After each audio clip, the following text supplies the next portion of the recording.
Light up your night with The Kevin Smith Show. Hi, this is Kevin Smith. Join me Monday through Friday right here on the Paranormal Radio Network.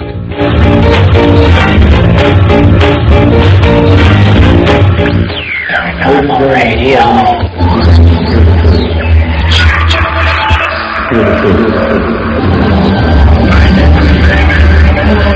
So, Undercover, Wednesdays at 8 p.m. Eastern, with your host, Joe Montaldo, right here on the Paranormal Radio Network.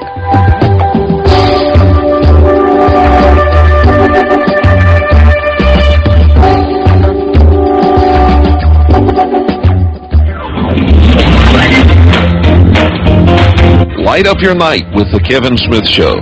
Hi, this is Kevin Smith. Join me Monday through Friday right here on the Paranormal Radio Network.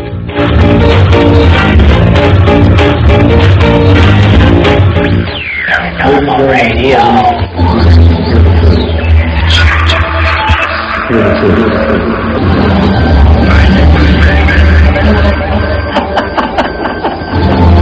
Paranormal Radio. The Church of Mabus.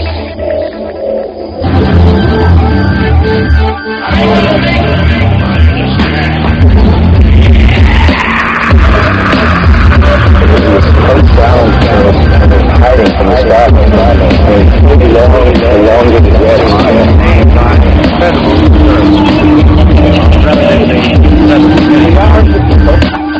Apparently and historically, the whole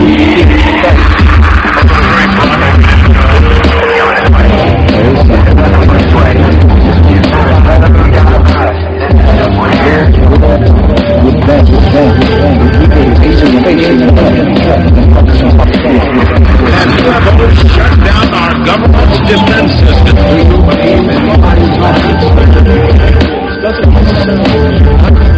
And we are continuing on that the United States Air Force is withholding information from the general public on this subject. The Church of Mabus. Welcome to the Church of Mabus, everybody. It's Saturday night. Just listened to News from the Flip Side with Joe Montaldo and Stephanie Benetti. An excellent debut to a new show in front of us. Grateful for that lineup there, most assuredly. So basically, it's Saturday night. Here we are live again. Our last show was with Christian Day. That was pretty interesting. If you haven't heard that one, you should stop by. That was definitely a hoot. And tonight, Ted Torbich is co-hosting with me. He's the radio show host for The Stench of Truth. How's it going, Ted? Very good, Jeff. How about yourself? Oh, I'm doing all right. Not too shabby, with a couple of punches thrown in from life, but I'm still kicking, so that's what counts, right? That's right. That's right. But basically, our guest tonight is Robert David Steele, former CIA. His book is the Open Source Everything Manifesto, Transparency, Truth, and Trust. Definitely a fascinating guest here, so I just frankly, let me read this blurb from the back of his book just to set your mind at where we're headed here. For the show, I would say, we do a lot of paranormal topics. We've done some political topics, but this one is definitely a new topic for us as far as, the subjects that we're going to be touching on tonight. So I just want to kind of set you, just to get you in that frame of mind, so to speak. This is from Bruce Sterling of Wired Magazine, contributor and author of The Hacker Crackdown, Law and Disorder on the Electronic Frontier. He says, Robert Steele is about 100 times as smart and 10,000 times as dangerous as the best of the hackers. for he is successfully hacking the most challenging of bureaucracies. Wow, I'm messing that one up. There goes Georgia tonight. The U.S. intelligence community, and doing it for the right reasons. So I guess basically, Robert, my first question would be, could you give us some background on yourself as far as the CIA, and then I'd like to go into what your book represents. I'd be glad to. All right. I grew up overseas as the son of an oil engineer, and what that really means is that I understood the real world outside of the United States before I understood the United States. And coming back to the United States and seeing how little we all seem to know about the rest of the world was a wake-up call for me. After college and in political science in Pennsylvania, I joined the Marine Corps. And that was a very, very good experience because I love the military and I think it's part of the spine of this country. But I found it boring in garrison, so I was fortunate to be selected. It's a very competitive process. I was selected to be a clandestine case officer and a spy in the Central Intelligence Agency, and I served there for almost a decade, including 3 tours overseas. I was one of the first people in the 1990s to actually be assigned terrorism as a full-time target. And then I came back and I was doing 3 tours at headquarters of the CIA and the Marine Corps, where I'd always been a reserve officer. I helped write the Marine Corps Master Intelligence Plan.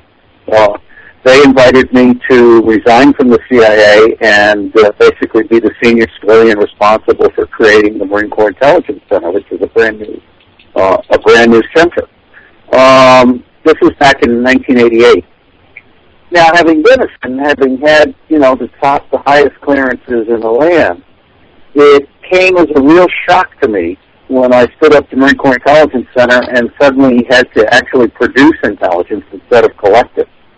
And what I found was that the secret intelligence community doesn't know anything about the real world. They're spending $80 billion a year collecting all kinds of technical intelligence that doesn't get processed. Now, this isn't just me that's saying this. General Tony Zinni, who was at the time the commander of the Central Command, which is the largest and most engaged command that the U.S. has today. It's fighting the wars in Iraq and Afghanistan. Zinni is on record as saying that he got less than 4% of what he needed from the secret world, which brings to everyone the question, why is the American citizen taxpayer paying $80 billion for a very expensive community that is simply not producing intelligence? And so I'm a spy, basically saying that spying doesn't work. And that's when I started this open source intelligence battle.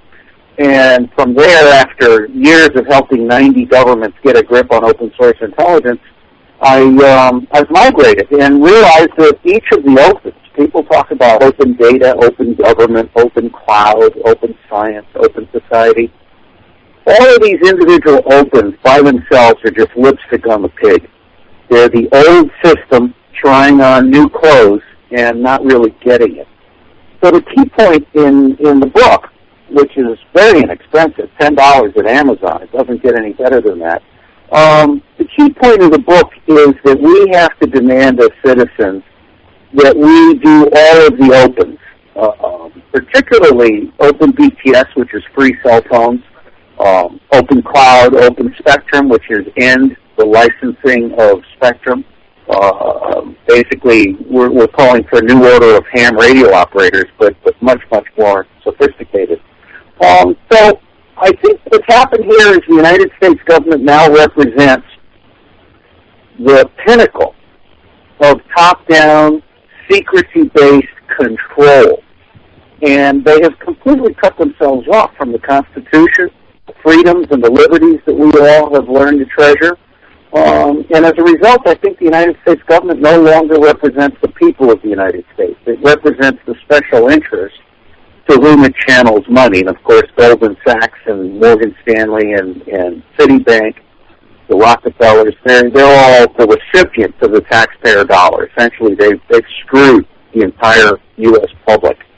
So the book is a very nonviolent book. It essentially says that it is possible for we, the citizens, to retake this country if we will simply come out and come together. And I'd like to believe that's possible.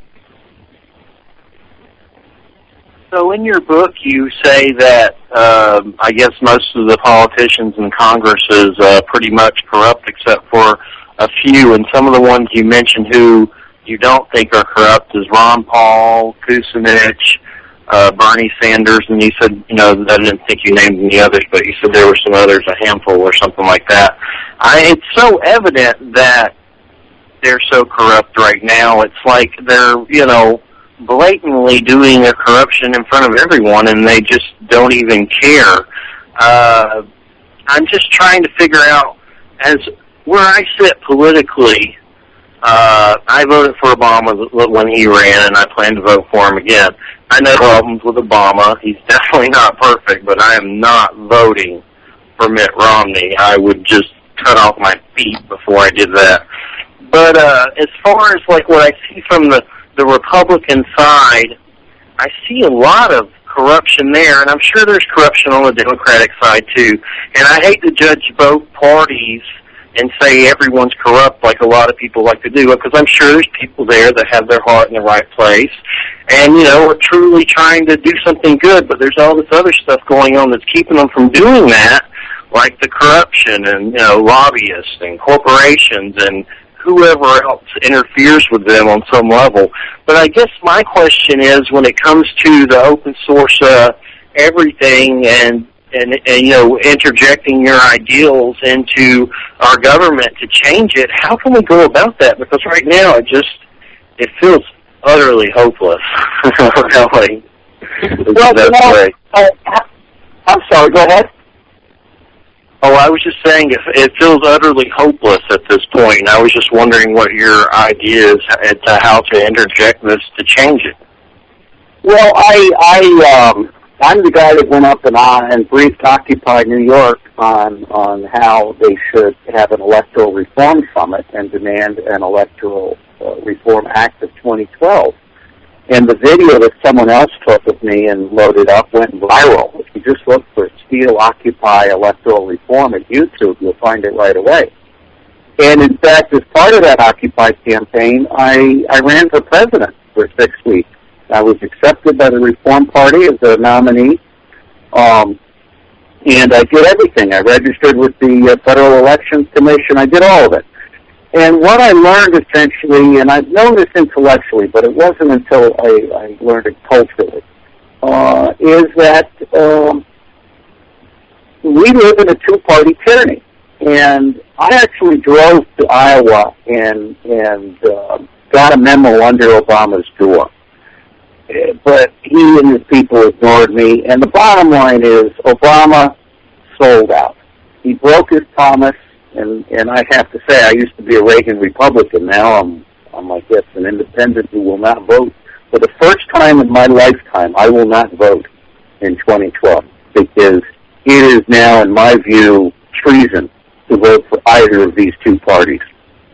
They have disenfranchised not only the Independents, but the Constitution Party, the Green Party, the Libertarian Party, and the Reform Party. There are two other parties that are not active now, Natural Law and Socialist. But essentially, the two-party tyranny has been asked 9 times to pass a law, which is within the right of Congress, of the federal government, that would mandate that every state put all of the active parties, which is to say 6 of them, the Democratic and Republican parties, but then also put the Constitution, Green, Libertarian, and Reform parties on the ballot. 9 times, the last 4 by Ron Paul, who has been a real disappointment to me. And the bottom line here is our two-party tyranny would rather continue looting the Treasury, and this is why I don't really respect Ron Paul and Dennis Kucinich anymore, because they've simply gone along. They have basically been happy to be part of the theater that gives people a little bit of hope because there are a couple of honest people in Congress. Well, the reality is, if you're in Congress, you're not honest because you're actually part of the system. You've drunk the Kool-Aid. But what I did learn is that Congress was terrified of Occupy for about 30 days. If Occupy had come together coherently and not been this silly mob of waggling fingers, kumbaya and steroids, Occupy could actually, and it could still, it could actually have taken the power back. And the way it would do it is by, and I have a website, it's bigbatusa.org, so HTTP, then / and then bigbatusa.org. I borrowed that from Joe Trippi with permission. If you go there and look at that, there's a statement of demand for electoral reform, and then there's an electoral reform act of 11 points that has been developed across the country, originally developed by Jim Turner, who was number 2 to Ralph Nader, myself, Jock Gill, who was communications assistant to Bill Clinton, and Michael Cudahy, who was top staff for Barry Goldwater. I mean, we're Americans. We're not political animals. We just want this country to get back to the rule of law, to where a citizen gets a square shake and the government isn't so busy bailing out banks that they're willing to disenfranchise a victim, foreclose on tens of millions of Americans. It's insane. The bottom line here is, if in September there were a critical mass of people that came together for an electoral reform summit, and I don't think it would take more than $1 million to actually achieve that.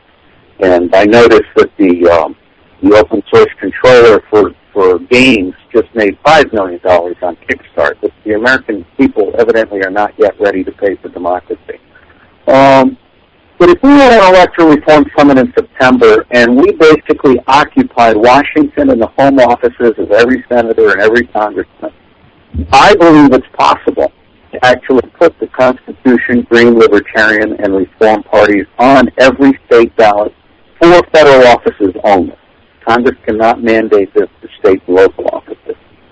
And frankly, I think any United States would make a better president than Barack Obama or Mitt Romney, simply because they would have integrity and they would be representing the whole. What we've really learned in the last few years is that the experts don't know a damn thing. The experts are just ideological piss ants that are sucking up to power and just trying to get their little piece of the pie at the highest level, and frankly, they'll screw all of us. I don't have a lot of respect for those people who represent the libertarians in Washington. And I certainly don't have any respect at all for all of these non-governmental do-gooder organizations, because I was in a room with CEOs for 30 of them one night, and I suddenly realized they love the two-party tyranny. They were actually afraid of transpartisanship, because they know that whether it's under the Republicans or the Democrats, they'll get their little bit of hush money. And they're not really willing to have a common sense Congress that is totally nonpartisan.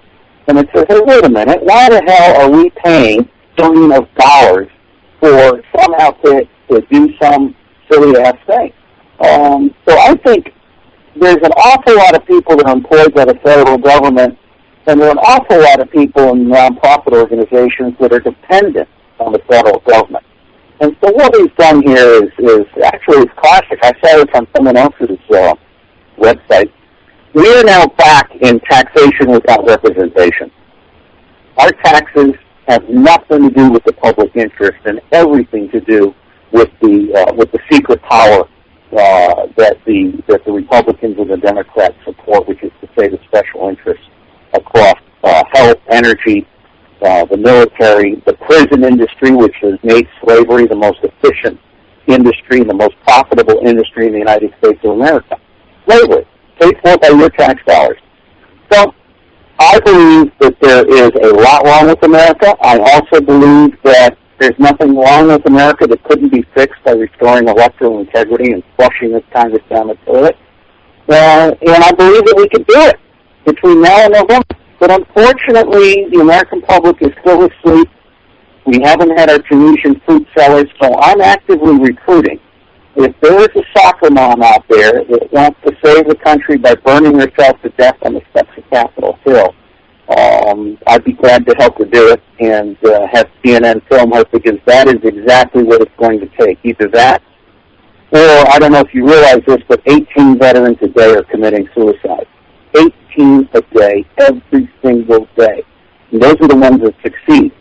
The alternative to a soccer mom torturing yourself is 18 veterans. If they're actually certain they want to commit suicide, then do it on the steps of Capitol Hill. Do it as a group. Let America actually see the pain that this government is causing. So that's my short answer to your question. Let's have a revolution right now. I just wanted to say one thing, and then I'm going to turn it over to Ted, because I want to balance he's co-hosting with me, and I want to try to balance out our questions. But I guess with me, the reason why I'm voting for Obama, even though I know the whole system's screwed and everything's messed up and it's a giant wreck, I just see more, I don't really consider myself a Democrat or a Republican. I'm kind of like, I'm definitely not Republican, but for some reason I find myself being a Democrat sympathizer. And I think it's because I think the poor need to be helped more in this country, and of course the middle class do. And I think people need insurance. As a cancer survivor of 16 years, I, at this point of my life, don't have insurance, which is just stupid. I can't afford it. And I just see the Democrat side, just recently with the health care, it just passed, hundreds of millions of possible people, kids and adults, about the pre-existing conditions that these companies can't no longer deny people based on pre-existing conditions. So that saves a lot of lives. And then I look over to the Republican side, and they don't even seem like they talk about the poor or the uninsured. They just want to repeal it, even though Romney pretty much made it. So that's kind of weird. And basically, it just seems like their option compared to the Democrat side is it's scary. It seems like it's what you're not realizing, and this is understandable. First off, Washington does not make evidence-based decisions. And the Health Care Act that Obama has passed is so corrupt. It's just as corrupt as bailing out the banks. They have continued the practice of not allowing the government to negotiate for drug prices. So the U.S. government is the only government on the planet that pays 100% of drug prices. Everybody else, Canada pays 10%. The rest of the world pays 1% of the advertised drug prices. So we have a corrupt government, and this Health Care Act is totally corrupt. And I don't know if you realize this, but Obama has actually outdone Dick Cheney. I mean, I never thought the day would come when Dick Cheney would approve of a Democratic president, but Obama has managed to do that. Obama has done more rendition, more torture, more murder of American citizens. He's created more amputees among our troops. He has overseen the suicide of tens of thousands, not just the troops, but poor people. He's overseen the CDC that actually lied about the swine flu and has actually killed 3,000 pregnant fetuses by putting Mabus at the head of the line. That's a story I just posted here very recently. The bottom line is, Obama is Bush in blackface. And there's no difference between these two, except that with Obama, the progressives have kindly, they've been stoned to death. I mean that in the drug sense. Their brains have been addled. They think that just because Obama's a Democrat, he's somehow better. Let me tell you, we have the worst of both systems in the United States right now. We are borrowing $1 trillion a year so that we can pay for this Obama dollar stuff. And at the same time, we are spending over $1 trillion a year on military waste and secret intelligence waste and health waste and energy waste and agriculture waste. Do you know that 47% of all agriculture, from mega farm to processing to the supermarket to the house to the trash, 47% of everything we produce in agriculture is trash. 50% of all of the energy is lost going downstream from the centralized energy production points all the way to the house. The military, General Bob Scales really researched this, and I admire him very much for it. The infantry, the fighting men and women of the front lines, they comprise 4% of the totality of the people funded by the Pentagon budget. 4%. They take 80% of the casualties. They receive 1% of the Pentagon budget. And that little Mattel M16 pop gun that we've got has been blown out of the water in Afghanistan just as it was blown out of the water in Vietnam. We have a Pentagon so corrupt it won't even arm our troops with a proper rifle. I mean, that just makes me sick to my stomach. Military aviation is corrupt. Even the Marine Corps, which thinks it's the gold standard. They don't have any intelligence, and they don't have any integrity when it comes to acquisition, which is what General Groy wanted when he had to stand up the Marine Corps Intelligence Center. So the long and the short of it is there is no difference between Obama and Romney when it comes to the normal human beings like you and me. We've all been screwed by a two-party tyranny. I'm an intelligence specialist. I'm supposed to know things about what are the threats to the United States. I will tell you very clearly there are two major threats to the United States. The first is Israel and its undue influence throughout the government, including dual citizens with top-secret clearances. And the second is the two-party tyranny. So our most troublesome enemies are right here at home, operating within our homeland, and there is nobody in Washington that has actually got the combination of intelligence and integrity to take on these two cancers within the American Republic. Nice. How come you're getting away with talking about this stuff? Have you had any resistance from any of them at all, ever? It's funny you mention that. As a decision was made, first off, I think there are a lot of people inside the government that agree with me. I've never been disrespectful of the good people trapped in a bad system. I like and admire my colleagues. They just don't have the independence and the brain power and the ability to actually think and say all these things. I mean, it helps to be the #1 Amazon reviewer for nonfiction. If I mention a book, I've written a summary review of it. It's Cliff Notes for smart people. But on the one hand, I think I'm sort of protected.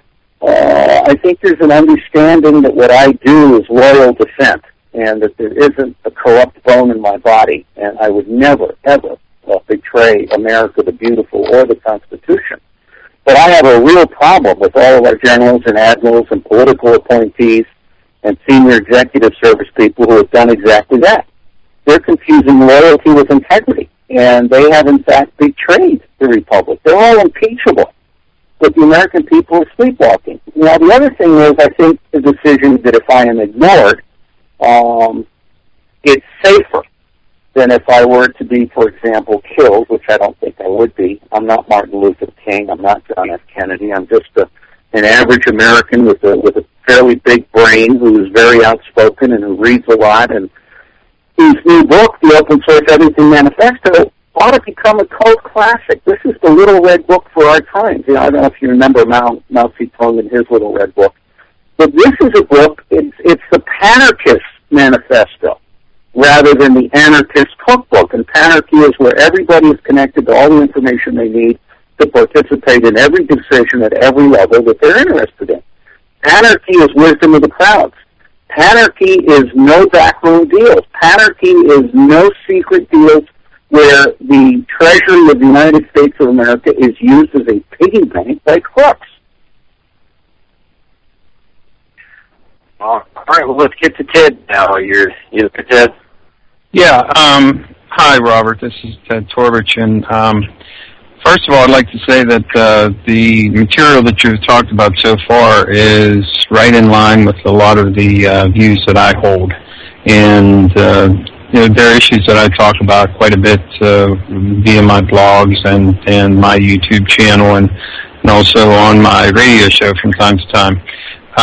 I did want to give you an opportunity to to respond, if you would, to those people who would be cynical of your point of view because you come from the system yourself.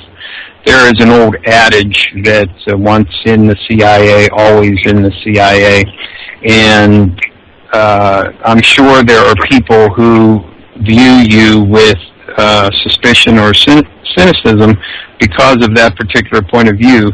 Is there something that you could say addressing that particular issue in order to allay people's fears in that regard?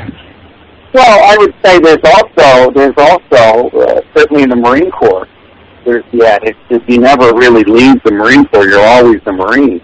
And there's that cultural attitude from the Marine Corps that stays with you for life.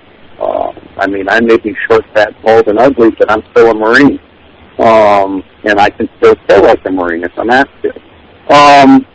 With respect to the CIA, I don't know what else I can say other than read my 9 books. I mean, my first book, On Intelligence, Spies, and Secrecy in an Open World, ripped the fucking heart out of the CIA and the NSA and the NRO. I mean, our government is corrupt, and secret intelligence is one of the reasons why it's corrupt. And when I say secret intelligence is informing the government and supporting the corruption, I'm saying secret intelligence is not doing its job. I have lost millions and millions of dollars, both in income and in earnings for my corporation, which finally failed. I lost everything in the crash. Because I will not sacrifice my integrity. Every other corporation, every other person who's left the intelligence community has gone into a corporate environment where they sell back to the government butts and seats, and they give up their soul. They essentially become water carriers for a very corrupt system. I mean, these private military contractors are out of control. They lack ethics. They lack discipline. They turn my stomach. Similarly, all these people that are laboring quietly as retirees, pulling in their retirement pay plus annuitant pay, I mean, they're slave workers. I can't even find words for it. They're not doing anything useful. So bottom line is what you see is what you get. And if you can't understand from my books and my published articles and chapters and briefings and my website, Phi Beta Iota, if you cannot understand that I'm kind of like that one guy against the tank in Tiananmen Square, if you don't get that, I really don't want your vote if I ever run for president. Fair enough.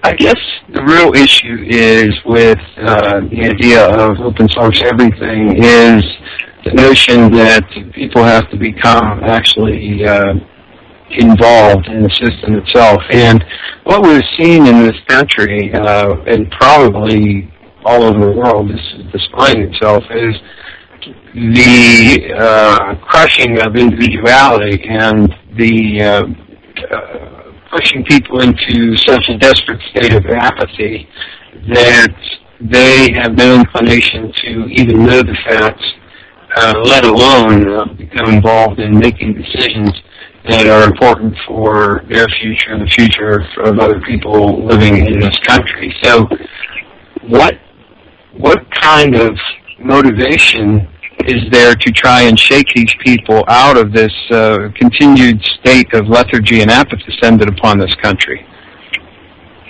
That's a great question, and I obviously I feel as helpless as you do, and I keep coming back to this Dr. Mom torturing herself on the steps of Capitol Hill, because that's what it's going to come to. Now, I did my first graduate thesis at Lehigh University on predicting revolution. And it's still the best model around. And you can find it if you go to my website or if you look on Google for preconditions of revolution in the USA or graphics, preconditions of revolution in the USA, you'll find it, especially if you do source equals Phi Beta Iota. The bottom line here is that the United States is now a third world country. It has a corrupt elite. It has a repressed and impoverished majority population. It has a lot of intellectuals that are still delusional about where we are with respect to the future. And this open source everything, this book was inspired by my speech at NOMDEX in Seattle in 2007. Chris Prillo invited me to give the keynote, Pete Holmes calls it, and I did. And it was called Open Everything We Want to Let Self-Govern. And among the opens is open carry. I personally feel that open carry is a constitutional right, and it ain't lines. I don't think states or localities should have any privilege at all with respect to regulating firearms. But coming back to open, I told the bloggers, I said, look, this is just like Linux. The Linux software guys like to say, put enough eyeballs on it, no bug is invisible. Well, my view is put enough eyeballs on every public official and every public decision, and no act of corruption and no theft of the public money will go unnoticed. And that's what the American public is not ready to do right now. We still have a public that thinks that if it goes through the motions, it attends PTA meetings, it votes, it reads the newspapers, they really think there's meaning in their life, and there isn't, because they're nothing more than indentured servants. Well, I certainly can't disagree with you there. And speaking of the particular demonstrable acts that you've talked about, certainly we saw that in Vietnam with Buddhist monks setting themselves alight as a way. Yes, as a way of protesting. I was in Vietnam from 63 to 67 as the son of an army. And this certainly has precedent in what you're talking about. But looking at it from the other point of view, because obviously you mentioned the polity of revolution or open rebellion in this country, and what I wanted to ask you was, is this something that you foresee for the United States, or do you actually have, does your insight give you some other direction that this is going to take? Well, there's a couple ways to answer that, and one of the things I really love about my website is people will come in and they'll search for stuff, and because I come in and I look at the dashboard, I can see what they searched for. And if they don't find what they're looking for, then I can actually post an answer. And if you go to phidata.iota.net tonight, you can actually see a search that was just made today on the Second American Civil War. And this is fascinating, because first off, when I was in high school, I wrote a war on the causes of the Civil War, and I fell for that high school crap about it being about slavery. It was not about slavery. It was about the banks lending to the North and South and causing a war that would allow the North to loot the South. 12 years worth of carpetbagging. The Civil War was not a civil war. It was a war of secession. The South was simply saying, we want to exercise our right. We signed into this Union of States, and it's called the United States of America, not the United People of America. The South has every right to secede. And so it was a war of secession, not a civil war, because the South had no desire to take over the North, but the North had every desire to take over and loot the South. And so I'm firmly with the South in historical terms. Now, coming forward into the future, what I find fascinating is Joel Garrow's book, written in 1981, I think it was, called The 9 Nations of North America. And what we have in the United States of America is actually 9 nations. You've got the Pacific Northwest, you've got the NT Quarter, which is actually the heart of America, north of Arizona. Below the Guadalupe Hidalgo line, it's Mexican. You've got the breadbasket, which is also the heart of America. But again, above Oklahoma, it's American. Below Oklahoma, it's Mexico. You've got Dixie, which is probably going to become the first black nation within the United States at some point. You've got the Foundry, and then you've got the Quebec and those guys. What I think is going to happen here is that no matter who's elected, although I think it will be Obama, no matter who's elected, the United States is going to implode. Right now, the U.S. government is lying to the public. There's a wonderful guy that publishes shadowstats.org, and there's some very fine economists, including Paul Craig Roberts, who was an assistant secretary of Treasury under Reagan. And the general consensus among people with a brain is that the unemployment rate in the United States is 22.4%, not 8%. And that factors in the growth of the population and the actual jobs lost and all of the people that have stopped looking for work. And among my demographic, I'm 60 years old, among my demographic, the young just getting out of fairly rotten college education, the unemployment rate is closer to 40%. So essentially, the United States government has impoverished the country. And if you read Hans Morgenthau and all those real politics stuff, the primary source of power of a nation is its people. And we have been dumbing down and impoverishing and restraining and generally just doing everything possible to make the public less capable of creating wealth. And instead, the wealth has been exported. I mean, there's trillions of dollars in offshore banking, and certainly Mitt Romney has his share. But I can absolutely assure you that Bill Clinton and Hillary Clinton and Barack Obama all have their gold certificates. They all have their offshore funds. There isn't an honest person among them. They are part of the system.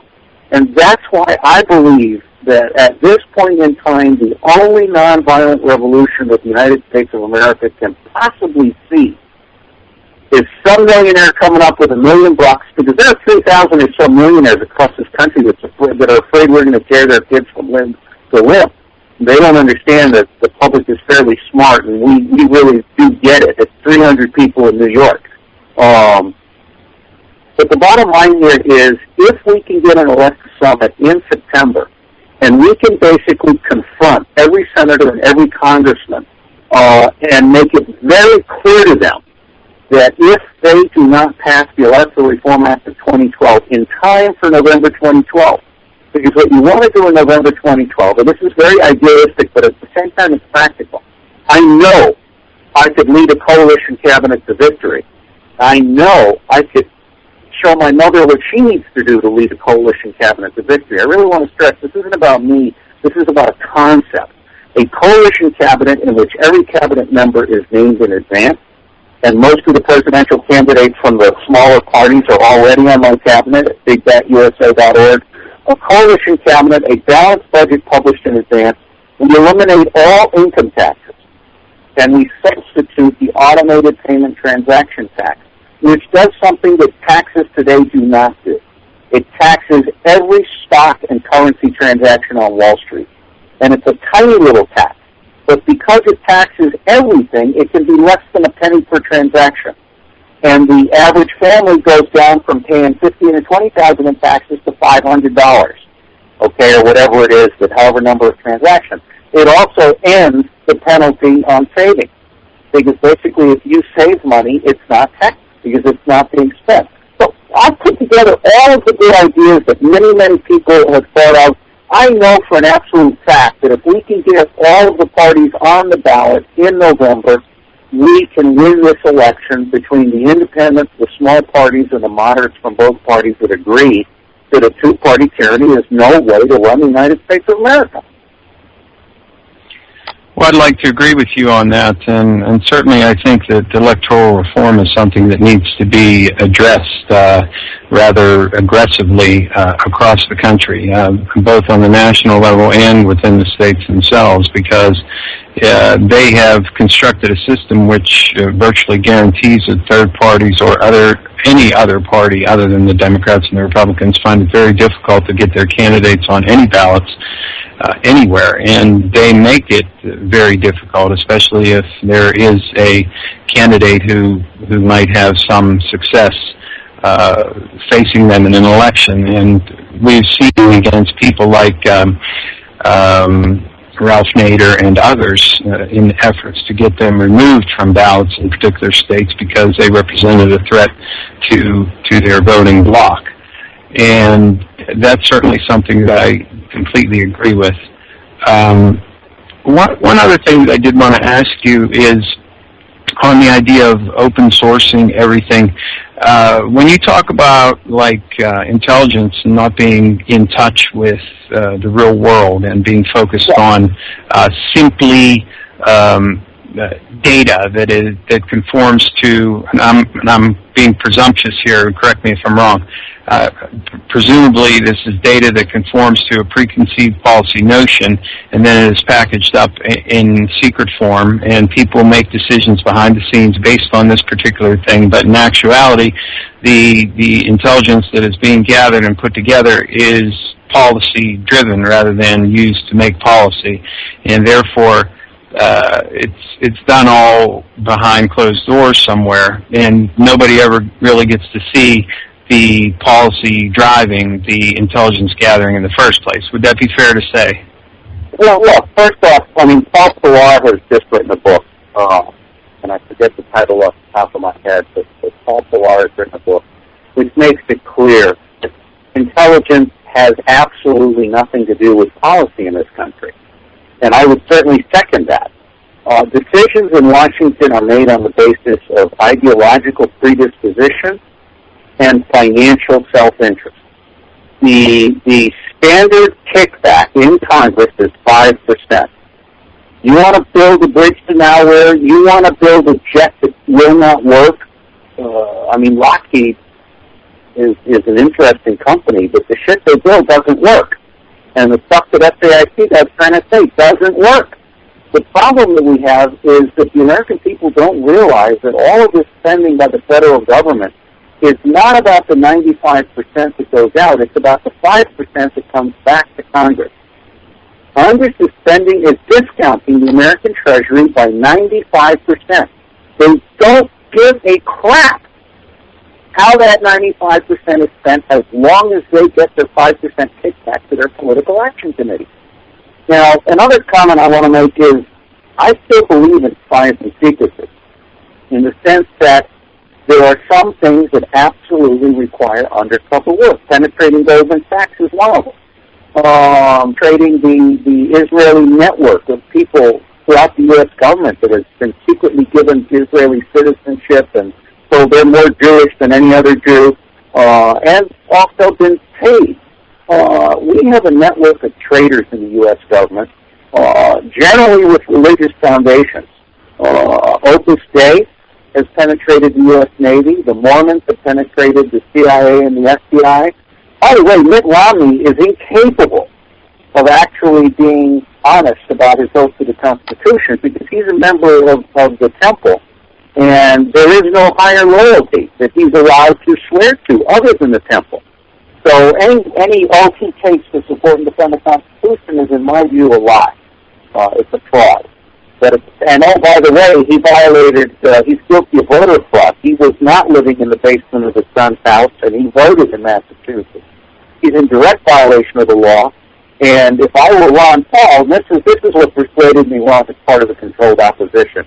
And also, Ron Paul is very, very rich. He doesn't want you to know how rich. But basically, Ron Paul has blown a chance to blow Romney out of the water. He's refused to create a third-party movement with Dennis Kucinich, which a lot of us would have supported. If Ron Paul and Dennis Kucinich were to take forward the ideas that I put at Big Bat USA, that I've cultivated, elicited, and harvested from others, he would be president. And Dennis Kucinich would be vice president. And everybody else would have key jobs, and we would basically pass the Electoral Reform Act, and it'd be game over. But I've lost my train of thought here. It's very distressing to me. The bottom line here is that Washington lacks intelligence and it lacks integrity. And until the American people get a grip on their own intelligence, public intelligence, and on their own integrity, public engagement, we have the government we deserve. Yes, I agree with you. I want to say thank you for pointing out something that's very obvious to me and should be obvious to a lot of other people, that Ron Paul is simply part of a controlled opposition here, because during the entire supposed campaign he was running, which I don't even think it was a real campaign, he had no intention of actually running for president, he only served to deflect blows Romney during all the debates and never once questioned anything that came up of a negative nature against Mitt Romney. And that was very clearly defined during the course of the fake candidacy that he was running. And I've been hollering on that particular score for a long time, so I really appreciate that you're on the same page as I am with regard to him and what he represents. And I think that it's sad, too, because that is also a very sad thing, because there are a lot of young people who have been attracted to Ron Paul because of some of the issues that he has. And basically, they're basically ideological and possibly even one-issue things that they're interested in. And they have been swept up in this net, and it's my belief that as part of this controlled opposition, it was one way that they could take potentially politically active or people who would actually be engaged out in the public on the streets doing things to try and make this country a better place. It was a way to sweep them up in a net of supposed libertarianism and supposed all these wonderful things and platitudes that he talked about during his fake candidacy, and now it has removed them off the stage completely. And I see that as another way that they have befuddled and dumbfounded this younger generation now, in much the same way as previous movements have been shut down in the past. In the 60s and the 70s, we saw the same type of thing happen, but in just in a different way, whether it was by COINTELPRO or whether it was by the introduction of the drug and everything else that served to shut down the young people. And that's one of the things that is really detrimental about Ron Paul to me. Well, I would say the same. Hey, real quick, guys, Robert and Ted, we got to go on a 10-minute break, so we'll come back to this subject and touch base on it when we come back, but I have to take a 10-minute break right now. We'll be back in 10 minutes, and we'll be back with Robert David Steele and Ted Torbich and me, Jeffrey Pritchett, and we'll be back with Church of Mabus Radio on UFO Paranormal Radio Network. So, see you in a minute. Bye-bye.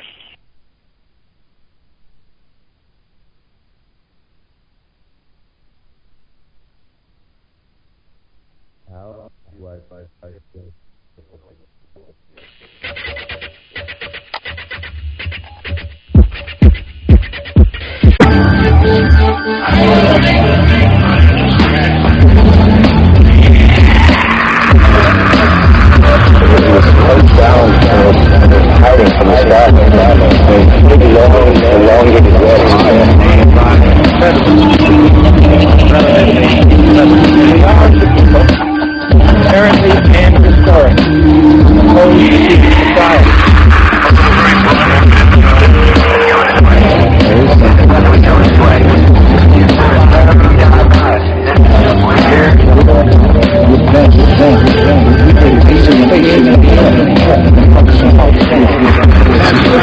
Shut down our government's defense system.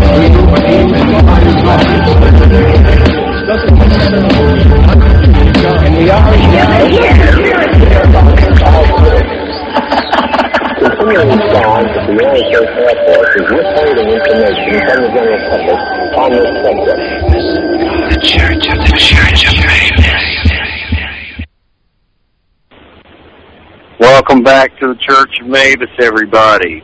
Jeffrey Pritchett and Ted Torbich and Robert David Steele, author of the Open Source Everything Manifesto, Transparency, Truth, and Trust. We're back at you with UFO Paranormal Radio Network. And if we could, we're going to start up where we left off. And Ted, do you want to give a refresher on that? Or Robert, do you just want to tackle that about Ron Paul? Well, geez, I thought UFO stood for United for Openness. I didn't realize this was a paranormal radio station. Yes, it is. Hey, we do shows about politics sometimes. Well, I'll tell you what, I actually have a section for extraterrestrial at my website, and the other term that I've just discovered is intraterrestrial intelligence. there's an emerging science of the actual intelligence and communications of plants and animals, and very clear to me that humans are in the middle between extra and intra-terrestrial intelligence. And I've reviewed several books that you can find through extraterrestrial intelligence at my website. Going back to the youth, you know, one of the problems that every country has, which is in revolutionary precondition, is unemployed, intelligent youth.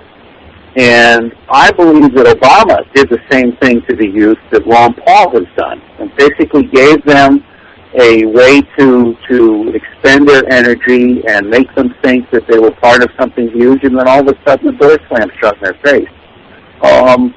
I don't know what the answer is, but I did want to make one important point about pre-revolutionary situations.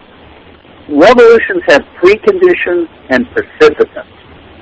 Preconditions are the really bad, ugly things, like the foreclosures, the evictions, the fact that nobody on Wall Street has gone to jail except for the one guy that cheated his rich pal, Madoff. All the conditions will fester for a very long time until there is a precipitant. That's why I keep coming back to a soccer mom torturing herself on the steps of Capitol Hill. We actually had a veteran burn himself to death on the courthouse in New Hampshire, but that was hushed up. You can find the articles. There were a couple of articles about a veteran burning himself to death on the court steps in New Hampshire, but it did not go national. National did not want to play that story. And so I believe that the states, and you can see my graphic, Preconditions of Revolution in the USA, and that's backed up by a complete thesis. But I believe the United States is absolutely ready for revolution. It can be a nonviolent revolution. It can be a violent revolution. And I also believe that as soon as Obama wins the election, there is going to be a reduction in force in Washington. There's going to be some severe cutbacks on military and all other contracts across the United States. Unemployment is probably going to go toward 35% when honestly calculated. You're going to have food issues, and you may have water issues. Throw in a really good power blackout like India just had, and you've got a prescription for riots by white people. And I don't know how this will sound, but I'll tell you something. If you think the Watts riots were bad, wait until you see really pissed off armed white people. Yes, yeah, that's definitely true. In the past, I mean, one could look at New York, for instance, during the draft riots during the Civil War. They actually had gunboats off the coast shelling the city. I did not know that. Oh, you didn't know that? No, I didn't. But I'll tell you what I do know, and I've heard this from two different people. Apparently, the U.S. Army, when people are recruited, they're asked if they would be willing to disarm or fire on U.S. citizens if ordered to do so. And the ones that say no get to go to Iraq and Afghanistan, and the ones that say yes stay here. Oh, man. You know, you got to remember, Martin Luther King was probably assassinated by a U.S. Army sniper on detail to the FBI. That's the story that's told in a book called Act of State, The Execution of Martin Luther King. John F. Kennedy was killed by a combination of forces, including individuals in the CIA. I'm not saying the institution of the CIA, but key individuals in the CIA and the Cuban exiles who were trained and equipped by the CIA to assassinate Castro. They used their capabilities against Kennedy, who was planning to not only get out of the Vietnam War, but also end the military complex and make peace with Russia.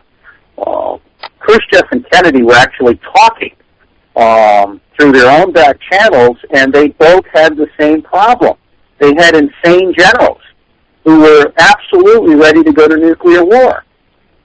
So we really should not underestimate the difficulties of being president, if you're honest. Yes, You know, thank you for that, Rob. Robert, you definitely, I agree with you on a lot of things as well, and like I said, your book is excellent, and I've been reading it, and it's definitely made my head explode. We do UFO and paranormal here, and also metaphysical, and we've had some politics show, but not that many.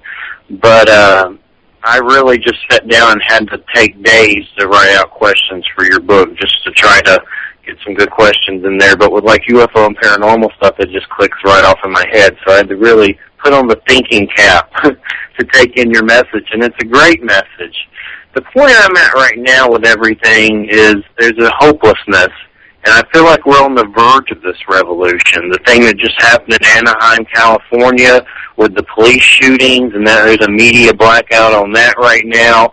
Occupy Wall Street, of course, that, you know, I think that started off now. It's kind of turned into a herpes tent fest in parks of STDs, and I don't even know what's going on with Occupy right now at all, like it was everywhere in the media and on Facebook, but I don't even see that many people talking about it, but I'm sure they're still doing something. But I also feel like, you know, if people do revolt in a way that's unsatisfactory to the powers that be, they just have so much firepower and drones and what everyone calls Skynet down in Terminatorville with the drones. It's just going to be a mess. And then, of course, recently there was an article about Greenland, the ice melting in Greenland at a bizarre level, and I think NASA made a statement. I'd have to look it up further, but I also feel like ecologically our planet is on the verge of a possible extinction level event on some level. And you can agree or disagree with that. I could be wrong, and hopefully I am. But there's a lot of weird stuff going on with the climate, too, and earth changes. And throughout history, when, you know, people go crazy on the earth on some level, it seems like some forces intervene and can interject an extinction level event on some level. And scientists say that we're right around the corner from that too, but scientists say a lot of things. But I guess I just want to know, what are your thoughts on the California situation, and do you really think if everyone revolts, it's probably, I mean, it seems like when people revolt against their governments, it always turns violent. And I've seen people in Greece in front of their banks set themselves on fire, and I know about the, of course, the Tibetan monks in China have set themselves on fire. Of course, I know about the Rage Against the Machine album with that dude on it who's up on fire. I can't remember his name. You might know it. So, I mean, that's some pretty wild stuff. What is the reaction going to be from the government? It's just going to be a freaking bloodbath, isn't it? And it's already starting in California on some level. Is that how it has to be? It seems like the only way it can go. I mean, I think at multiple levels. And first off, the government is full of good people trapped in a bad system. And I certainly believe that most of the troops, most of the military people below the rank of colonel, are very much on the side of the public, not on the side of the White House. They know they've been screwed. They've been sent into places they should never have been sent to. We went into Iraq on the basis of 900 lies that have now been documented by Truth Big. We went into Afghanistan on the basis of lies. Most of what we tell the public about how the war is going is a lie. Most of what we tell the public about the economy, about politics, about everything is a lie. And that's why, as a professional intelligence officer, I am deeply offended that our national intelligence community is not capable of telling the truth. And one of the reasons why I sponsored the open source agency as a concept is because there's a guy in New York, a CEO, who says, until you get the truth on the table, no matter how ugly it is, you can't deal with it. And that's absolutely right. And going back to this issue of the public revolting, there's going to be two levels of revolt. Level one, there's a book called Tyrannicide. And it's a great book, and it's basically about America getting to the point where spontaneously every congressional district, somebody decides to get up and shoot their congressman, which naturally scares the crap out of the president. I don't support that, and I don't think that's going to happen. But the other level is where people either go on a general strike, or if the government shuts down the internet, all go out into the streets. They're on a general strike. They're holding a silent vigil. The U.S. government under Cheney was building civilian resettlement camps. Halliburton was building a whole bunch of camps. There are a bunch of secret bases with men without a country in Washington and Alabama and a few other places. There's no question there are people in the United States that are armed and ready to shoot U.S. citizens on order, but there aren't enough of them. And that was the whole point of Howard Zinn's life work. The people are a power that government cannot repress. Our government right now is getting away with murder, literally, because the public is clueless. The public is literally not paying attention. Again, I come back to the soccer mom torching herself on the steps of Capitol Hill. That will be a precipitant. Or every veteran who decides to commit suicide does so in public rather than in private. 18 people killing themselves in public every single day, this is going to start to have an effect. Right now, the public is sleepwalking through what is perhaps the worst crisis in American history. Yeah, I mean, we can talk about it till the cows come home, but action is the way to go, and a lot of people are just like, not to say talking about it on Facebook's a bad thing, but a lot of people are just talking about it and eating Twinkies and Cheetos, and I'm probably guilty of that too some days, but at least I'm trying to tackle the subjects. But the thing is, I guess, I mean, these are acts of revolution. That's what it's going to take is, I mean, it seems very extreme for someone to go to the White House stairs and light themselves on fire, but it would certainly get their attention. And I know I keep seeing the news article about that guy in Greece who set himself on fire in front of the bank. I recently just saved my house from foreclosure. $90,000 mobile home, money trouble, still going through money trouble. It's kind of, they made a deal with us that was very it was a pain in the ass, but we saved the house finally. We're still going, living by the skin of our teeth. But, I mean, right now in America, I just saw some statistics. There are more empty houses than homeless people or something. But I was sitting here to the point of when you're about to lose everything, you think of, I was sitting here thinking about, doing Wounded Knee over here when they came to try to take the house or something like that. There's a lot of people hurting right now that are angry. And, if I had nowhere to go and nobody cared about me, that was going through my mind. You're coming to take my house and land. It's Wild West time, mother truckers. Well, see, part of the problem is that over the last 40 years we've lost the sense of community. I mean, I actually tried to get to McCain to persuade him that no matter what, if he went with the gut feelings of the House Republicans, and if he swore publicly that if he were elected president, there would be no foreclosures, no evictions, no bailout, we would insure America from the bottom up. I went to McCain's campaign headquarters in Crystal City and tried to break through to the campaign manager, and I couldn't. And as a result of that experience and what I saw with respect to Sarah Palin, I'm convinced that the McCain campaign committee was staffed by Bushies whose role in sure that McCain lost.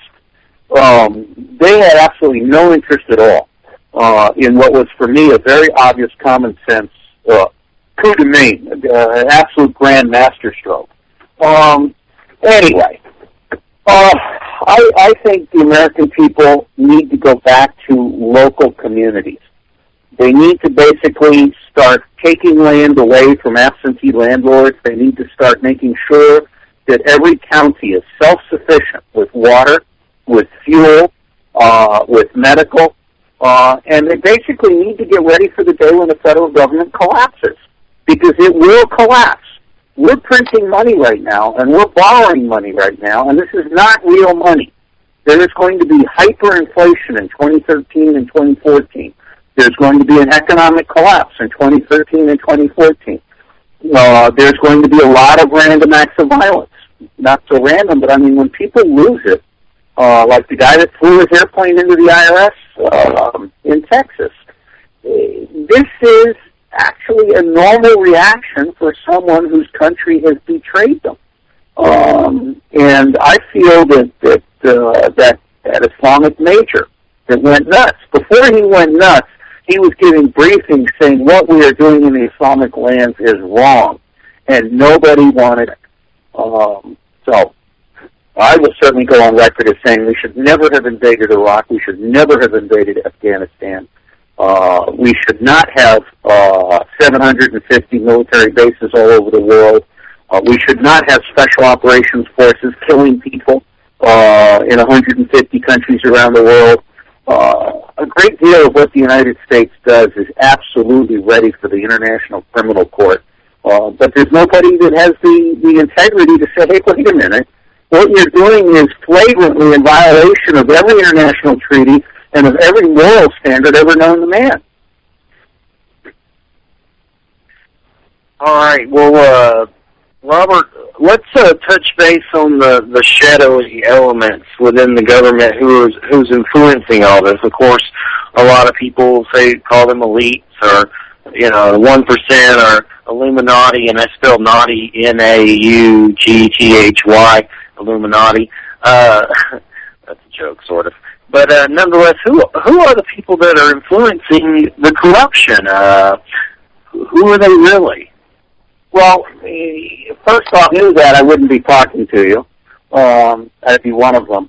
And second, I do want to make an important point. I used to think that Wall Street bribed Congress.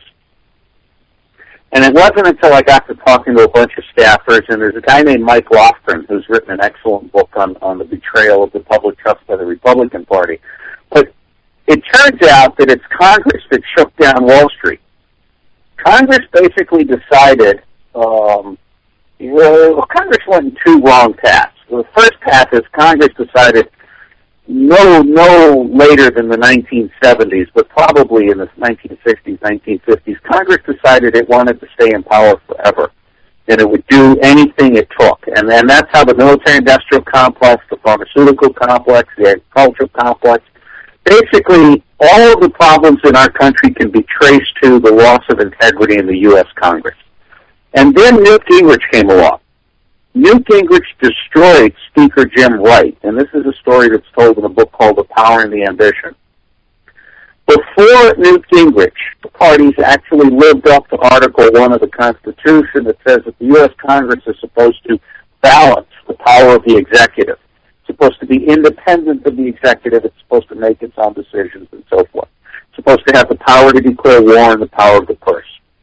After Newt Gingrich took over the House, the two parties became so totally partisan that basically Congress, and every congressman is impeachable for this simple betrayal of the public trust, Congress became foot soldiers to the respective political parties. And they took direction from the executive rather than balancing the power of the executive. So I say this again. Every congressman is impeachable for failing to honor Article 1 of the Constitution, which is their most sacred duty. Every single congressman serving today is impeachable. Every single senator serving today is impeachable because they are not doing their constitutional duty. So I don't know about shadowy figures. What I do know is that Congress gets 5%,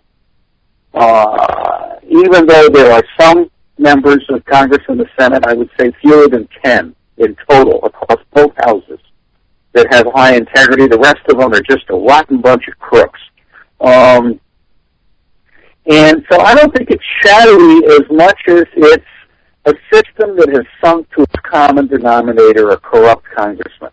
It's not possible to be honorable and righteous in the U.S. government today. That's why Jim Clapper, as Director of National Intelligence, is a complete failure. He has basically kept the intelligence pork barrel going.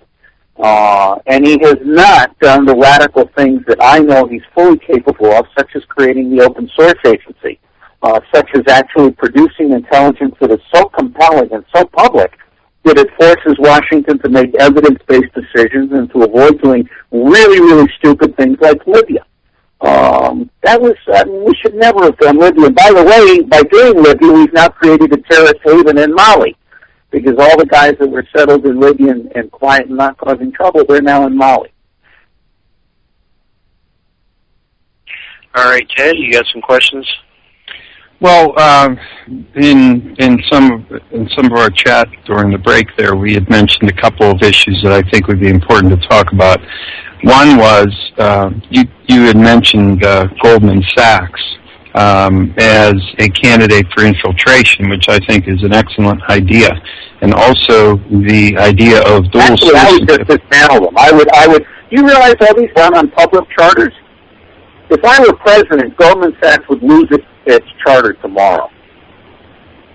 And that is actually an avenue of approach to these particular conglomerates and corporations, is to revoke their charter. But there doesn't seem to be any kind of impetus to actually do that. But I agree with you 100% on that particular issue. The other one was because obviously Goldman Sachs is extremely powerful in this country. They have people working for Goldman Sachs as staffers in Senate in senators' offices. Oh, it's even better than that. We've had a Goldman Sachs vice president change his name and work in the Senate, and he's found out. Yes, I remember that story as well. And of course, most of the quote-unquote economic team of Barack Obama is composed of both former Goldman Sachs employees.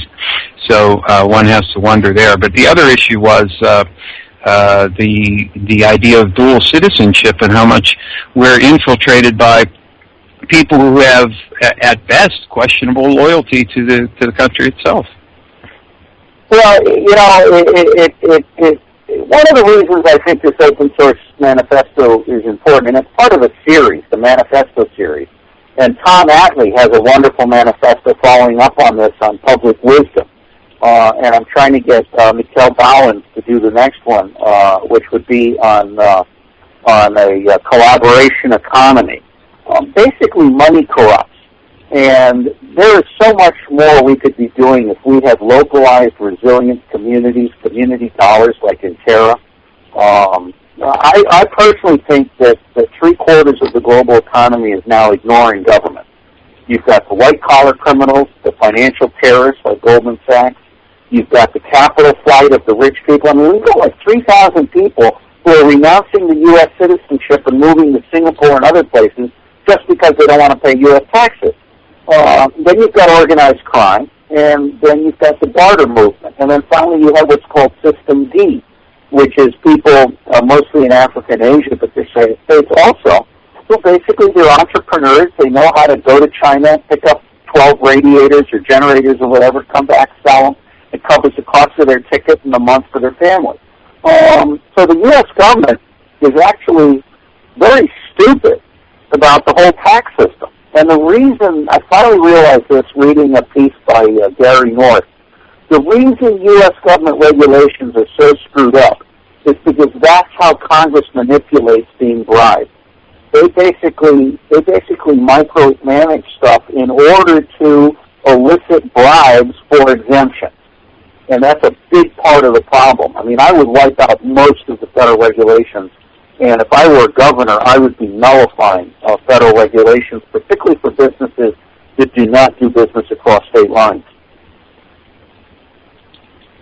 Thank you. I think that's actually a very excellent approach. And of course, perhaps looking at it from a bottom-up approach, which is what used as an overall strategy anyway, is the way to go about it. And really, what we're looking at here is the vast majority of people in this country are outside of the political system in one way or another, either disengaged by their own apathy or whatever.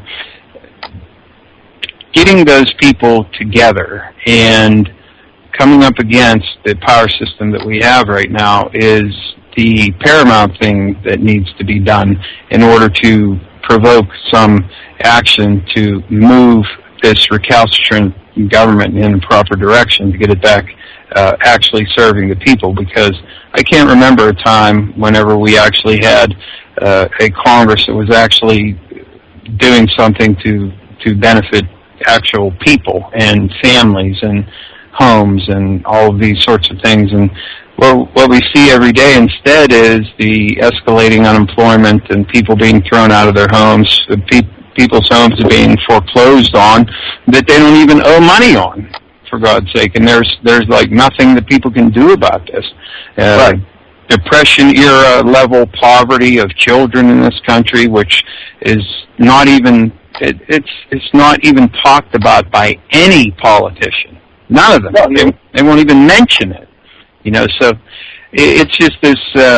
There's just this sense that I have that is exactly what yours is, and that is that the government that we have in place right now only serves the interest of a select few people, whether they be individuals or corporations in this country. And you know, the only way we can get around that is to actually have the mass of people rise up in some form. And I'm not advocating any kind of violence, because I think violence should be a last resort in any situation.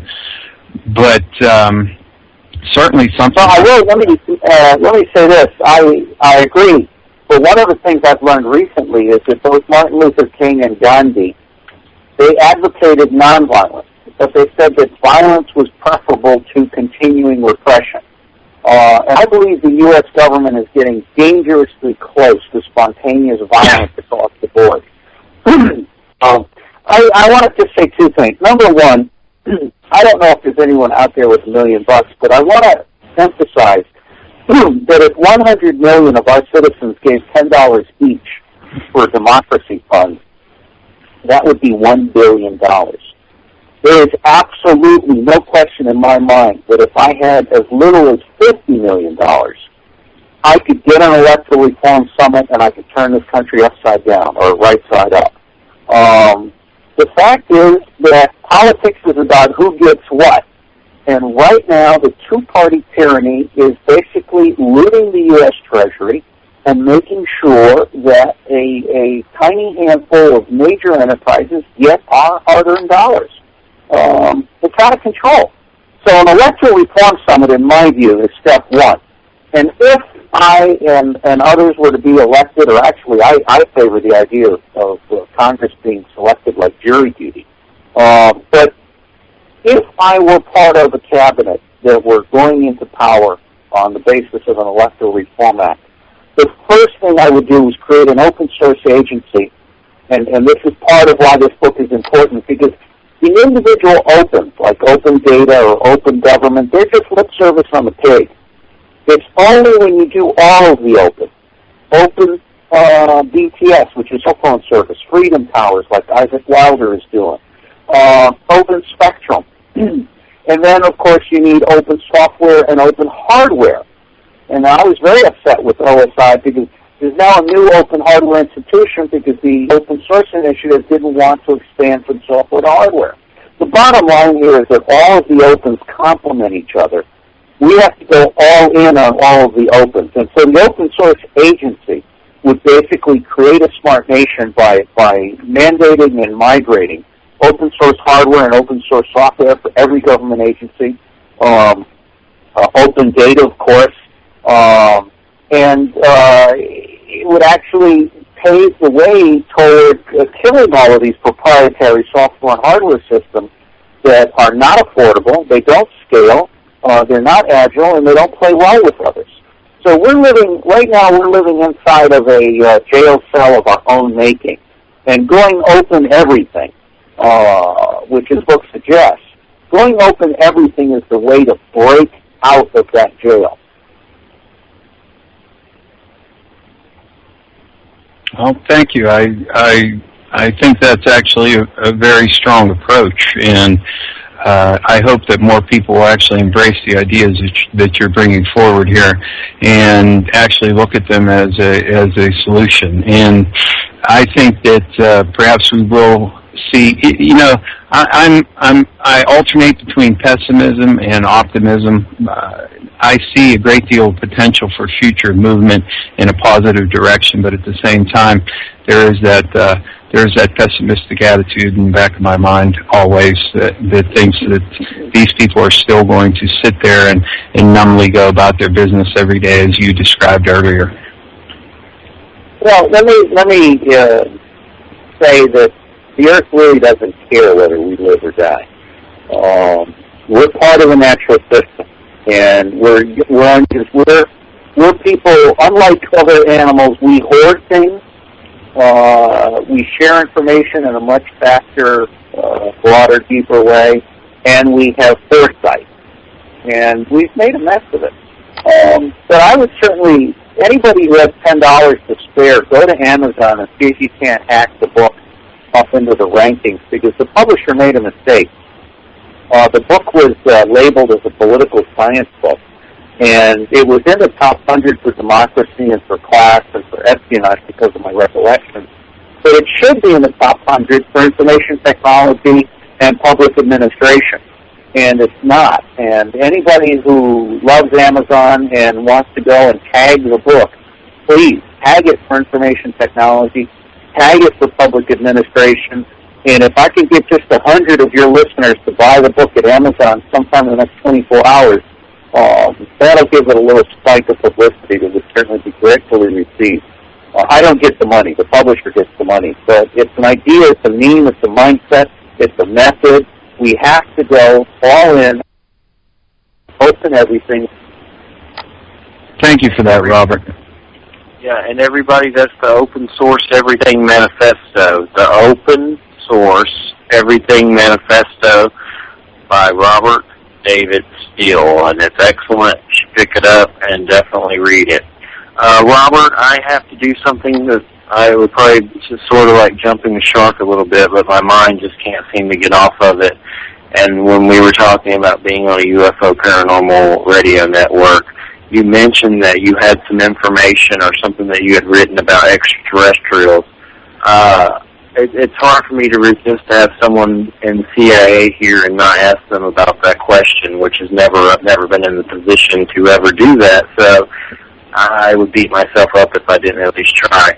So what are your thoughts on that topic as far as extraterrestrial life and UFOs? I mean, space-wise, there's some crazy shit happening right now with life on planets and, Earth-like twins and just complete the Mars situation that's about to happen. I mean, it's leaps and bounds of, a whole new frontier. I'm just curious what your thoughts are on that subject. Well, let me take it at 3 levels. Number one, it's the height of ignorance to deny the universe is much, much greater than our cosmos, and there are at least 100 other planets, 100 other planets that can support life as we understand it. It's also the height of ignorance to suggest that there isn't life on Mars just because it can't support our kind of life. That's number one. Number two, I'm persuaded that the chariots of fire and the other forms of God that are in the various religious texts that are very, very old are in fact references to some form of extraterrestrial vehicle, making presence known and so forth. Number three, I reviewed it, and I just went back to my website at Phi Beta Iota. If you look at the middle column, it says Archives Journal, and then you go all the way down, and reviews are about halfway down. And under reviews, actually they're more than halfway down. They're like the last third. If you go under reviews, and you go down and you look, and they're in alphabetic order, and you look under Intelligence Extraterrestrial, there are 20 books that I've reviewed in this category. And I actually created this website because Amazon wouldn't listen to me, telling them that I read in 98 categories, and I wanted people to say, show me all the other books he's read in this category. And Amazon refused. So that's why this website actually came into being. And I was unemployed at the time, so I had time on my hands. But if you look at this, it's got like DVD the day before disclosure. review of Close Encounters of the Fourth Kind. You've also got some stuff on World Brain and stuff. You've got Living Universe, the Vatican Conference on Extraterrestrial Life. That was very important. UFOs Known and Obscured.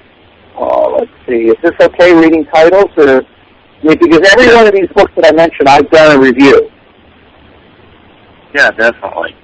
Yeah, the Vatican thing was weird. They're like love all your space brothers or something. Something strange like that. The Vatican announcement. Well, I'm certainly willing to say that, in my view, I believe that abductions have occurred and that there are people. There's, of course, Hidden Truth, Forbidden Knowledge. I'll just read these last 10 titles. Disclosure, Military and Government Witnesses, and then A Vital Signs, The Complete Guide to the Crop Circles, Opening Minds, Journey of Extraordinary Encounters, and let's see what else we have here. There's also an excellent book that was done out of MIT, which MIT, a very proper, straight university, if you will, brought together all these abductees and all these people who studied abductees, and they concluded that the similarities of all of the stories and everything were absolutely reliable evidence that, in fact, these abductees were telling the truth. So from my point of view, Earth and the human race is a grand experiment, and right now we're probably failing. Yeah, definitely. No doubt about it. All right. I just want to say the stuff that we're doing with nuclear and biological and radiological and chemical, and then if you go over and you look at the HAARP and the RISI and the chemtrails, I mean, as best I can tell, we have a government that is so out of control it doesn't actually know itself how out of control it is.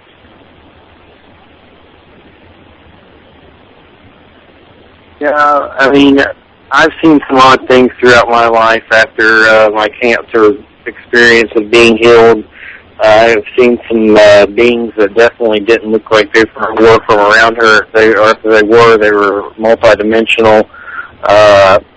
But I guess we're down to about 13 minutes. Ted, I wanted to make sure everybody gives their links out. And then, Ted, if you have another question, we'll shoot with that. So, Ted, first off, if you would, tell everybody your radio show link. You can hear my radio show on the Inception Radio Network. That's inceptionradionetwork.com. I'm on Fridays from 7 to 9 p.m. Eastern Time. My homepage is thestenchoftruth.com. And from there, you can get linked to my social networking sites and my YouTube channel, and also get linked to the radio show. So that would be like the main portal for people to go to. That's thestenchoftruth.com, and that's all one word. All right. Robert, what are your main links for everybody to know?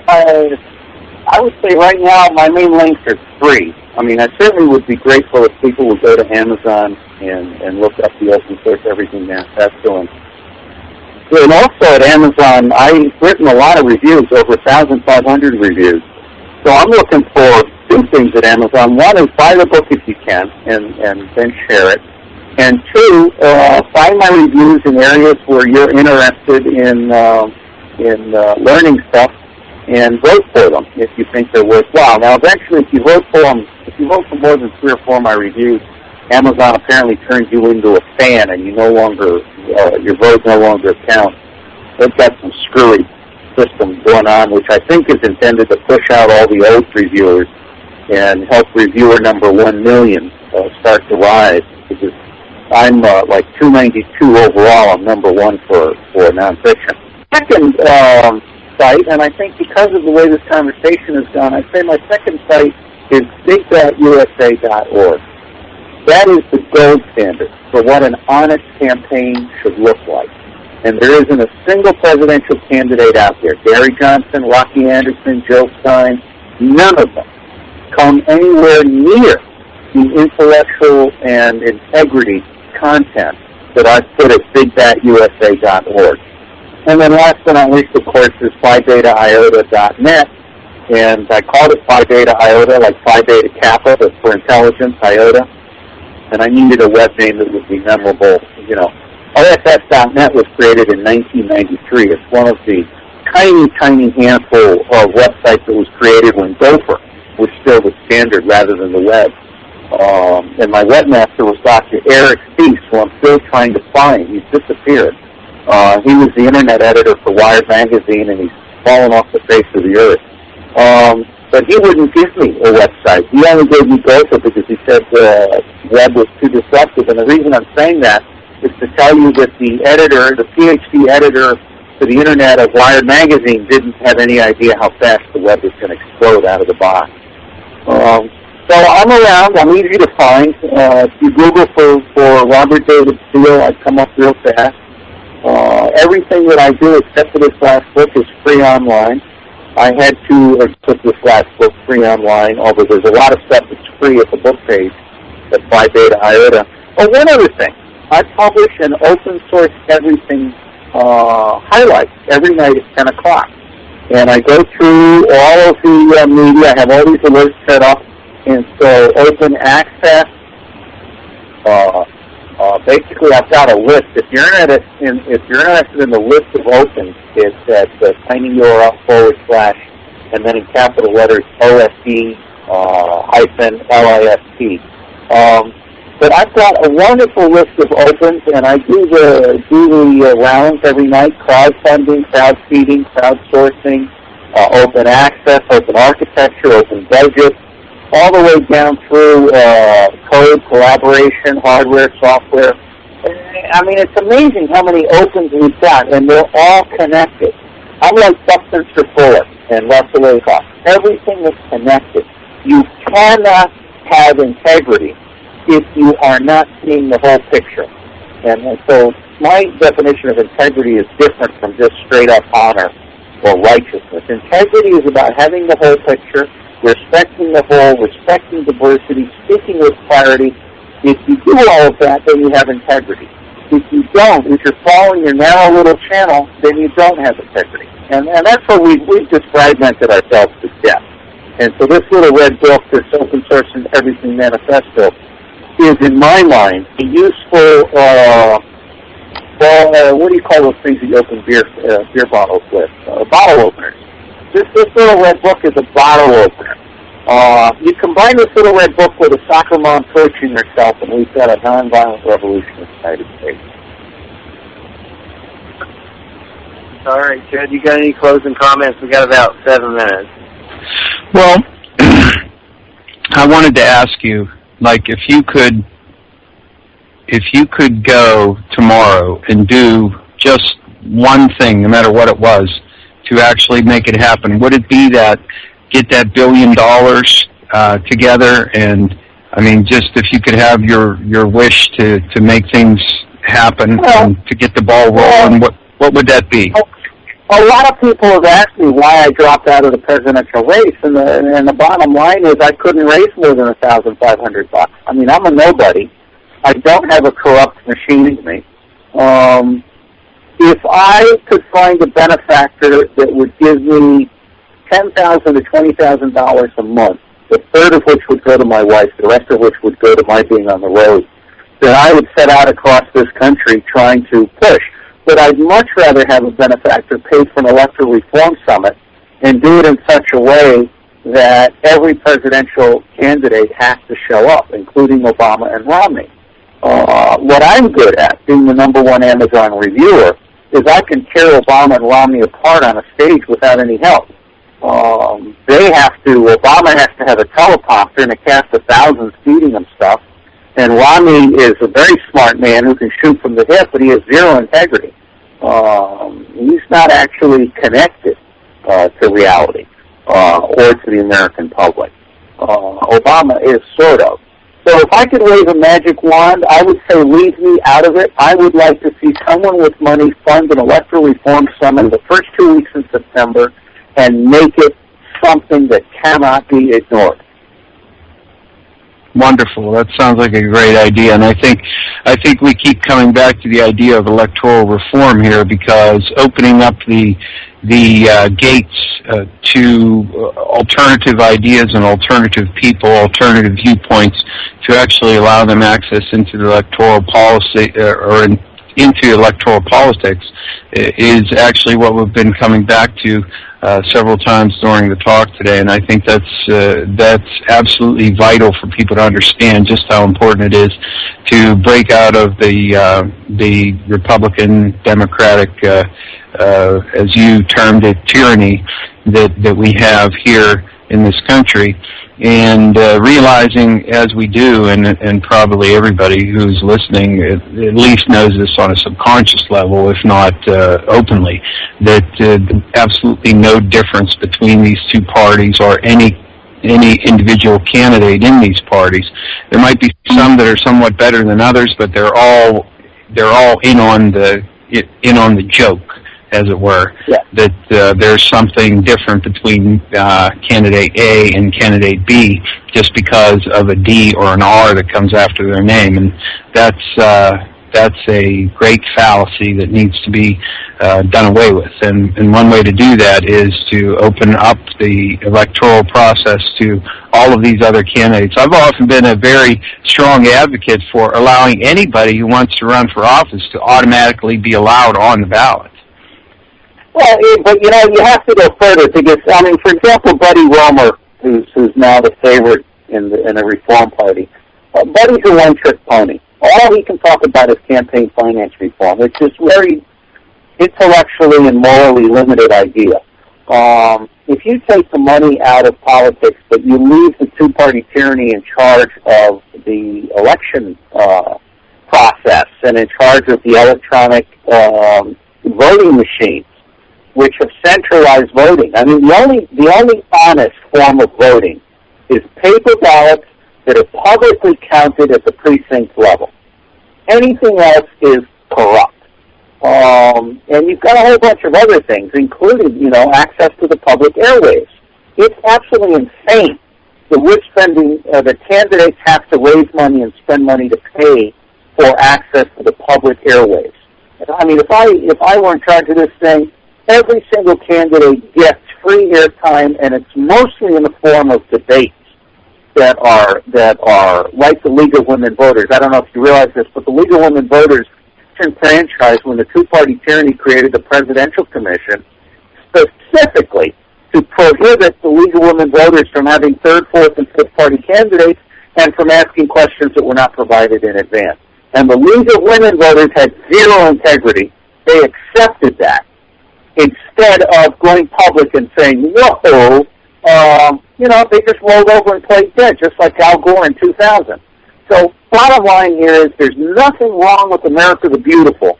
It cannot be fixed quickly by restoring the electoral process, the integrity of the electoral process, and that in turn will flush this two-party Congress and this two-party tyranny down the toilet. And then America can see sunlight again. Well said. Thank you. My pleasure. Yeah, we're at the tail end here, so Robert, it's been a pleasure talking. Thanks for helping me wing through the show. Ted has a lot more political expertise than I do, so that was much welcomed, and I enjoyed it a whole lot, and thanks for coming. And everybody, make sure you check out the Open Source Everything Manifesto, Transparency, True Trust, by Robert David Steele. You go to Amazon.com and type it in and pick it up. And also, if you would, stop by the official Church of Mabus radio show website.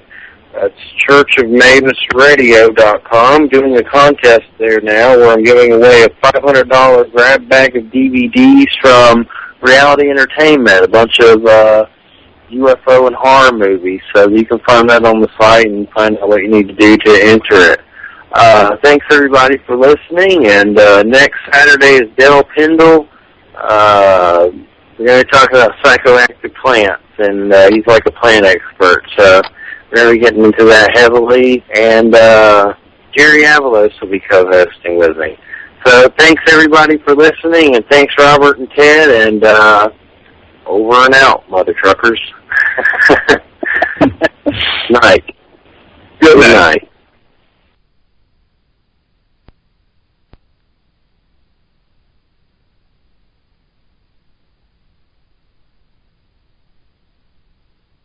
Hello there, my name's Dave Starbuck, and welcome to another presentation from Revelation Tapes. By and large, most whistleblowers prefer to keep a very low profile, especially if there's been attempts on their lives, like some of the people I've interviewed. This, of course, is quite understandable. However, certain whistleblowers don't mind